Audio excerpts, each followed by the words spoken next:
maber. Loan pok akawo. Lakini kayudo loan, tanya timo gik madongo, lakini for now pok akawo loan. Era ang'o mom osemoni kawo loan kosi luoro kik pay? Gumomiyo pok akawo loan, en ga ni aikora nega ohala madwa timo. Koro ok arikni ga mondo achak ohala.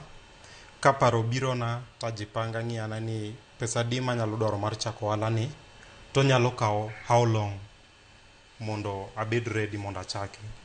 Nikech mostly ideas mabedo gago ok gin ga emergency business ideas.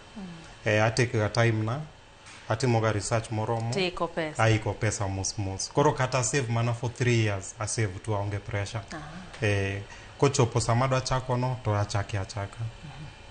To kama naduogiri mwalimu kotenre kod weche mag loan. Winjo ka ntiere nyan mane uso perfume. Wacho ni no save kae to dhi. To pesa ne mo save cha joko dhi omiye, jo bengi odhi omiye loan. Wuoye wach loan ni nitie loan ma samoro kaore to duoko bedo matek. Samoro bi kawo loan to kaka piny dhi weche ma tucho jobed mang'eny okitimo kode gimidwaro cha. We kodwa wi discipline mar kawo loan kaita ng'oge ni mwinjo bed ni timo kidwa kawo loan kata kise kawe to winjo bed ni tawo chenro magi mana e yo mane mondo mi ne ni loan ni okonyi kendo omedo dongo handi. Erokamano ahinya Lydia. Gima nyalo chako wacho ni loan nyaka wakaw. Kendo ohala nitiere point machopo manyaka ng'ikawe loan no.